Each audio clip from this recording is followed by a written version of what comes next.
ನಮಸ್ತೆ ವೀಕ್ಷಕರೇ, ನಿಧಿ ಅಡುಗೆ ಚಾನಲ್ಗೆ ನಿಮಗೆಲ್ಲರಿಗೂ ಸ್ವಾಗತ. ಇವತ್ತು ಕೇರಳದ ಒಂದು ಸಾಂಪ್ರದಾಯಿಕ ಶೈಲಿಯ ತಿನಿಸು ನೇಯಪ್ಪವನ್ನು ಮಾಡುವುದು ತಿಳಿಸಿಕೊಡ್ತಾ ಇದ್ದೇನೆ.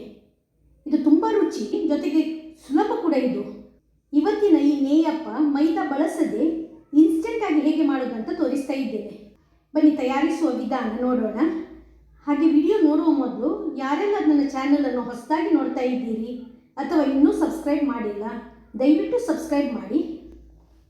ಮೊದಲಿಗೆ ಯಾವುದಾದ್ರೂ ಒಂದು ನಿರ್ದಿಷ್ಟ ಅಳತೆಯ ಕಪ್ಪನ್ನು ತೆಗೆದುಕೊಂಡು ಎಲ್ಲ ಇಂಗ್ರೀಡಿಯೆಂಟ್ಸನ್ನು ಅದೇ ಅಳತೆಯ ಕಪ್ ಬಳಸಿ ಹಾಕಿದರೆ ಪರ್ಫೆಕ್ಟ್ ಆದ ನೇಯಪ್ಪವನ್ನು ತಯಾರಿಸಬಹುದು.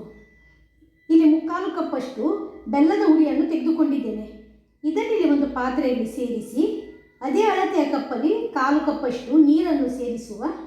ಬೆಲ್ಲ ಮೆಲ್ಟ್ ಆಗಬೇಕು. ಬೆಲ್ಲ ಚೆನ್ನಾಗಿ ಕರಗಿ ಇಲ್ಲಿ ಕುದಿ ಬರಲು ಪ್ರಾರಂಭವಾಗಿದೆ. ಇದರಲ್ಲಿ ಒಂದು 3 ನಿಮಿಷಗಳ ಕಾಲ ಕುದಿ ಬಂದ ನಂತರ ನಾವು ಕುದಿಸಿಕೊಳ್ಬೇಕು. ಈ ಹದಕ್ಕೆ ಬರಬೇಕು. ಈಗ ಫ್ಲೇಮನ್ನು ಆಫ್ ಮಾಡುವ.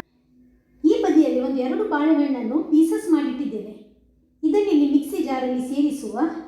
ನೀವು ಯಾವುದೇ ಜಾತಿಯ ಬಾಳೆಹಣ್ಣನ್ನು ಈ ರೆಸಿಪಿಗೆ ಬಳಸಬಹುದು. ಇದರ ಜೊತೆಗೆ 3 ಏಲಕ್ಕಿಯನ್ನು ಸೇರಿಸಿ ಹಾಗೂ 1 ಕಪ್ಪಷ್ಟು ಅಕ್ಕಿ ಹಿಟ್ಟನ್ನು ಈ ರೆಸಿಪಿಗೆ ಬಳಸ್ತಾ ಇದ್ದೇನೆ. ಇದನ್ನು ಕೂಡ ಮಿಕ್ಸಿ ಜಾರಿಗೆ ಸೇರಿಸುವ. ಹಾಗೂ ಬೆಲ್ಲದ ನೀರಿದೆಯಲ್ಲ, ಅದನ್ನು ಸಹ ಸೇರಿಸಬೇಕು. ಬೆಲ್ಲದ ನೀರು ಪೂರ್ತಿಯಾಗಿ ತಣಿಬೇಕಾಗಿಲ್ಲ, ಸ್ವಲ್ಪ ಉಗುರು ಬೆಚ್ಚಗಿದ್ರೆ ತೊಂದರೆ ಇಲ್ಲ. ಇದನ್ನಿಲ್ಲಿ ಫೈನಾಗಿ ನಾವು ರುಬ್ಬಬೇಕು. ರುಬ್ಬಿದು ಆಗಿದೆ. ಈ ಸಿಹಿ ಮಿಶ್ರಣ ನೋಡಿ ಈ ರೀತಿಯಲ್ಲಿ ಬಂದಿದೆ. ಈಗ ಇದಕ್ಕೆ ರುಚಿಗೆ ಸ್ವಲ್ಪವೇ ಉಪ್ಪನ್ನು ಸೇರಿಸುವ ಹಾಗೂ 2 ಸ್ಪೂನಷ್ಟು ತುಪ್ಪವನ್ನು ಸೇರಿಸಿ ಪುನಃ 1 ನಿಮಿಷಗಳ ಕಾಲ ಗ್ರೈಂಡ್ ಮಾಡಬೇಕು. ರುಬ್ಬಿದ ಈ ಸಿಹಿ ಮಿಶ್ರಣ ಇದೆಯಲ್ಲ, ಇಲ್ಲಿ ಒಂದು ಪಾತ್ರೆಗೆ ಸೇರಿಸ್ತಾ ಇದ್ದೇನೆ. ಇದನ್ನಿಲ್ಲಿ 1 ಗಂಟೆಗಳ ಕಾಲ ಮುಚ್ಚಿಡಬೇಕು. ನೆಕ್ಸ್ಟ್ ನೋಡಿ 1 ಅವರ್ ಬಿಟ್ಟು ಹಿಟ್ಟು ಚೆನ್ನಾಗಿ ಮಿಕ್ಸ್ ಆಗಿದೆ. ಈ ಹದದಲ್ಲಿರಬೇಕು, ತುಂಬ ಗಟ್ಟಿ ಮಾಡಬಾರ್ದು, ಸ್ವಲ್ಪ ತೆಳ್ಳಗಾಗಿರಬೇಕು. ಈಗ ಇದಕ್ಕೆ 1/4 ಸ್ಪೂನಷ್ಟು ಬೇಕಿಂಗ್ ಸೋಡಾ ಸೇರಿಸುವ ಹಾಗೂ ಮಿಕ್ಸ್ ಮಾಡುವ.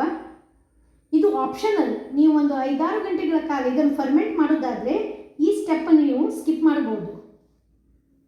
ಈಗ ನೋಡಿ ಪಡ್ಡು ಪ್ಯಾನನ್ನು ಗ್ಯಾಸಲ್ಲಿಟ್ಟು ಫ್ಲೇಮ್ ಆನ್ ಮಾಡಿದ್ದೇನೆ.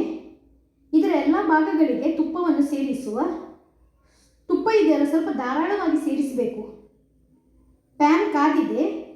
ಫ್ಲೇಮನ್ನು ಮೀಡಿಯಮಲ್ಲಿಟ್ಟು ಹಿಟ್ಟನ್ನು ಸೇರಿಸುವ. ಮೊದಲಿಗೆ ಹೊರಗಿನ ಭಾಗಕ್ಕೆ ಹಿಟ್ಟನ್ನು ಸೇರಿಸಿ ನಂತರ ಒಳಗಿನ ಭಾಗಕ್ಕೆ ಹಿಟ್ಟನ್ನು ಸೇರಿಸಬೇಕು. ಯಾಕೆ ಹೇಳಿದರೆ ಬೆಲ್ಲ ಸೇರಿಸಿರುವುದರಿಂದ ಒಳಭಾಗ ಬೇಗ ಕಪ್ಪಾಗ್ತದೆ. ಈಗ ಲಿಡ್ ಮುಚ್ಚಿ 1.5 to 2 ನಿಮಿಷಗಳ ಕಾಲ ಬೇಯಿಸಬೇಕು. ಈಗ ನೋಡಿ ಲಿಡ್ ಓಪನ್ ಮಾಡಿದ್ದೇನೆ. ಇದನ್ನೀಗ ತಿರುವಿ ಹಾಕಬೇಕು. ಮೊದಲಿಗೆ ಪ್ಯಾನಿನ ಒಳಭಾಗದ ನೇಯಪ್ಪ ಇದೆಯಲ್ಲ, ಅದನ್ನು ತಿರುವಿ ಹಾಕಬೇಕು. ಈ ರೀತಿ ಒಳಗಿನ ಭಾಗ ತಿರುವಿದ ನಂತರ ಹೊರಗಿನ ಭಾಗದ ಅಪ್ಪವನ್ನು ತಿರುವಿ ಹಾಕುವ. ಎಲ್ಲ ಪಡ್ಡುಗಳನ್ನು ನೋಡಿ ಇಲ್ಲಿ ತಿರುವಿ ಹಾಕಿದ್ದೇನೆ. ಈಗ ಪುನಃ ಒಂದು 2 ಸ್ಪೂನಷ್ಟು ತುಪ್ಪವನ್ನು ಇದರ ಮೇಲಿಂದ ಸೇರಿಸುವ. ಮೀಡಿಯಂ ಉರಿಯಲ್ಲಿ ಇದನ್ನು ಕಾಯಿಸಿಕೊಳ್ಬೇಕು. ಇದು 1 ನಿಮಿಷ ಈಗ ಕಾಯಿಸಿದರೆ ಸಾಕು. 2 ಬದಿ ಕೂಡ ನೋಡಿ ಚೆನ್ನಾಗಿ ಕೆಂಪಗೆ ಬಂದಿದೆ, ಪೂರ್ತಿಯಾಗಿ ಬೆಂದಿದೆ ಕೂಡ. ಈಗ ಒಂದೊಂದಾಗಿ ಇದನ್ನು ಪ್ಯಾನಿಂದ ತೆಗೆಯುವ. ನೋಡಿ 2 ಬದಿ ಎಷ್ಟು ಚೆನ್ನಾಗಿ ಕಾದಿದೆ ನೋಡಿ, ಅಷ್ಟೇ ಕೆಂಪಗಾಗಿ ಬಂದಿದೆ. ಟೇಸ್ಟ್ ವೈಸ್ ಅಂತೂ ಸೂಪರ್ ಆಗ್ತದೆ. ಕಾದ ಪಡ್ಡುಗಳನ್ನು ಇಲ್ಲಿ ಒಂದು ಪ್ಲೇಟಲ್ಲಿ ಸೇರಿಸ್ತಾ ಇದ್ದೇನೆ. ಇದೇ ರೀತಿ ಉಳಿದ ಪಡ್ಡುಗಳನ್ನು ಸಹ ಕಾಯಿಸುವ. ನೀವು ಬೇಕಿಂಗ್ ಸೋಡಾ ಸೇರಿಸದೆ ಇದೇ ರೀತಿ ಹಿಟ್ಟನ್ನು ರುಬ್ಬಿ ನೀವು ನೇಯಪ್ಪವನ್ನು ತಯಾರಿಸಬಹುದು.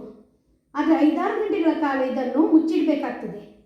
ಹಾಗೆ ಮಾಡೋದಾದರೆ ನೀವು ಏನೂ ಆಗಲಿ ಅಡುಗೆ ಸೋಡಾ ಏನೂ ಬಳಸಬೇಕಾಗಿಲ್ಲ. ಎಲ್ಲ ಪಡ್ಡುಗಳನ್ನು ಚೆನ್ನಾಗಿ ಕಾಯಿಸಿದ್ದು ಆಗಿದೆ. ಇದನ್ನಿಲ್ಲಿ ನೋಡಿ ಒಂದು ಪ್ಲೇಟಲ್ಲಿ ಇಟ್ಟಿದ್ದೇನೆ. 1 ಕಪ್ ಹಿಟ್ಟಿನಿಂದ ಒಂದು ಸಾಧಾರಣ 25 ನೇಯಪ್ಪವನ್ನು ತಯಾರಿಸಬಹುದು. ಈ ರೀತಿ ಚೆನ್ನಾಗಿ ಹೊಂಬಣ್ಣ ಬಂದ ನೇಯಪ್ಪ ಇದೆಯಲ್ಲ, ತಿನ್ನಲು ತುಂಬ ಟೇಸ್ಟ್ ಆಗ್ತದೆ. ಏಲಕ್ಕಿ ತುಪ್ಪದ ಘಮ ಜೊತೆಗೆ ಬೆಲ್ಲದ ಫ್ಲೇವರ್ ಸೇರಿ ಅದ್ಭುತ ರುಚಿ ಕೊಡ್ತದೆ. ಮಾಡಲು ಕೂಡ ತುಂಬ ಸುಲಭ. ರೆಸಿಪಿ ಇಷ್ಟವಾಯಿತಾ? ಇಷ್ಟವಾದರೆ ಪ್ಲೀಸ್ ವಿಡಿಯೋಕ್ಕೆ ಲೈಕ್ ಕೊಡಿ. ಚಾನಲನ್ನು ಇನ್ನೂ ಸಬ್ಸ್ಕ್ರೈಬ್ ಮಾಡಿಲ್ಲ ಅಂತಾದರೆ ದಯವಿಟ್ಟು ಸಬ್ಸ್ಕ್ರೈಬ್ ಮಾಡಿ ಹಾಗೂ ನನ್ನನ್ನು ಸಪೋರ್ಟ್ ಮಾಡಿ. ಧನ್ಯವಾದಗಳು.